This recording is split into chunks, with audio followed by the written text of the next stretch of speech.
స్త్రీ ప్రేమకి మరియు పురుషుని ప్రేమకి తేడా ఏంటి అనేది ప్రతి ఒక్కరు కూడా తెలుసుకోవాలి. ఎందుకు అని అంటే ఈ జనరేషన్ లో చాలా మంది ప్రేమించుకుంటూ ఉంటారు, లవ్ అని ఏదో అని. చూడండి, చెప్తాను వినండి. ఒక అబ్బాయి ఒక అమ్మాయిని ప్రేమిస్తున్నాడే అనుకోండి.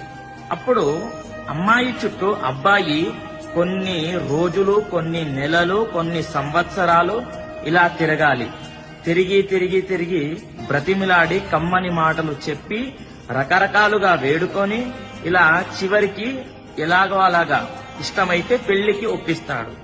పెళ్లికి ఒప్పించిన తర్వాత అమ్మాయి ఒప్పుకున్న తర్వాత పెళ్లి చేసుకుంటాడు. చేసుకున్న తర్వాత అప్పుడు పురుషుని ప్రేమ ఆగిపోతుంది. గుర్తుపెట్టుకోండి, చాలా ఇలానే జరుగుతుంది. ఒక 100% లో 80-90% ఇలానే జరుగుతుంది. అప్పుడు పురుషుని ప్రేమ ఆగిపోయి అప్పుడు అమ్మాయి ప్రేమ మొదలవుతుంది. ఇది స్త్రీకి పురుషునికి ఉన్నటువంటి ప్రేమలో ఉన్నటువంటి తేడా. ఓకేనా? ప్రతి ఒక్కరికి తెలియజేయండి. మీరే ఆలోచించండి, లవ్ మ్యారేజ్ బెటరో లేదంటే అరేంజ్ మ్యారేజ్ బెటర్. ఓకేనా? స్వస్తికి సర్వే జనాః సుఖినో భవంతు.